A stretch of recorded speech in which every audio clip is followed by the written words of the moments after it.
আল্লাহ পাক বললেন লাকাদ রাদিয়াল্লাহ, আমি আল্লাহ শপথ করলাম, আমি আল্লাহ তোদের প্রতি রাজি হয়ে গিয়েছি, আনিল মুমিনিনা, মুমিনদের প্রতি, ইউবাইউনাকা, যখন তোমরা ওয়াদা করলে, ইউবাইউনাকা তাহতা শাজারা, একটি গাছের নিচে যখন তোমরা ওয়াদা করলে, ফি কুলুবিহিম, তোমাদের দিলের খবরগুলো আমি আল্লাহ জানি, ওয়া আনজালাস সাকিনাতা আলাইহিম, আল্লাহ পাক বললেন যখন তোমরা ওয়াদা করলে আমি আল্লাহ তোমাদের প্রতি শান্তি বর্ষিত করলাম, সাকিনা বর্ষিত করলাম। জোরে বলুন সুবহানাল্লাহ। ওয়া আনজালাস সাকিনাতা আলাইহিম ওয়া আসাবাহুম ফাতহান করিবা, আল্লাহ পাক বললেন শুধু শান্তি বর্ষিত করি তাই নয়, আমি আল্লাহ তোমাদেরকে বিজয় দান করলাম, শুধু বিজয় নয় তোমাদেরকে মহা বিজয় দান করলাম। জোরে বলুন সুবহানাল্লাহ। ও আমার কালিকাপুরবাসী, মাইকের আওয়াজ যতদূর যায় ততদূর পর্যন্ত আপনারা খেয়াল করবেন, হযরত ওসমান রাদিয়াল্লাহু তাআলা আনহু এই আয়াতের কিছু শানে নজুল কি জন্য নাজিল হলেন সংক্ষিপ্ত আকারে বলতে চাই।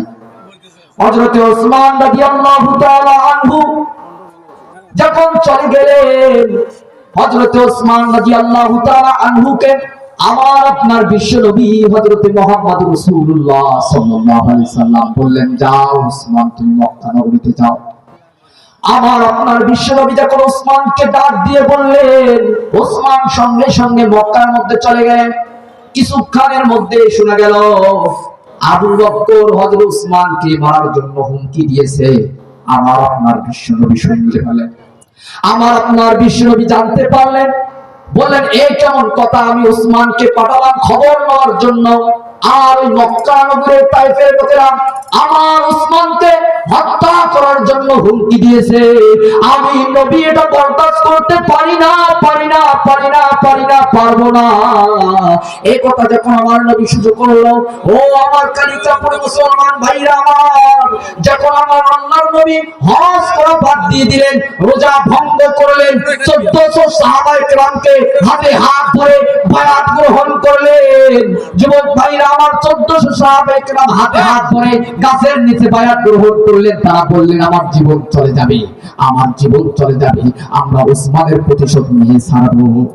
ও যুবক ভাইরা আমার, যখন 1400 সাহাবায়ে কেরাম হাতে হাত ধরে আল্লাহর কাছে ওয়াদা করা বায়াত গ্রহণ করলেন, এই খবর মক্কার লোকেরা জানতে পারলো। ও যুবক ভাইরা আমার, মক্কার লোকেরা যখন জানতে পারলো, সঙ্গে সঙ্গে হযরত ওসমান রাদিয়াল্লাহু তাআলা আনহুকে ছেড়ে দিলেন। জোরে বলুন সুবহানাল্লাহ। ও আমার বিশ্ববাসী, আমার কালিকাপুরবাসী মুসলমান ভাইরা আমার, মাইকের আওয়াজ যতদূর যায় ততদূর পর্যন্ত আপনারা খেয়াল করবেন।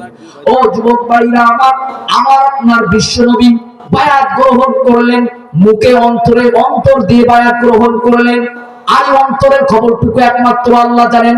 আল্লাহ বলেন ইন্নাহু আলিমুম বিজাতিস সুদূর, ও পৃথিবীর মুসলমানরা, তোমার অন্তরের খবর কেউ না জানলে কিন্তু আমি আল্লাহ তোমার অন্তরের খবর জানি, তোমার ভিতরের খবর কেউ না জানলে আমি জানি। তুমি রাতের অন্ধকারে যদি চুরি না করো, তুমি রাতের অন্ধকারে যদি জেনার কাজ করো, তুমি রাতের অন্ধকারে যদি তুমি মানুষের প্রতি নির্যাতন করো, রাতের অন্ধকারে যদি তুমি হত্যা করো, নারী ধর্ষণ করো, আলেম ওলামাদের প্রতি নির্যাতিত নিষ্পেষিত করো, বাংলার জমাতে কেউ না জানতে পারলে, এমপি মিনিস্টার জজ কেউ যদি জানতে না পারে, কিন্তু আমি আল্লাহ তোমার দিলের খবর জানি। জোরে বলুন ঠিক কিনা?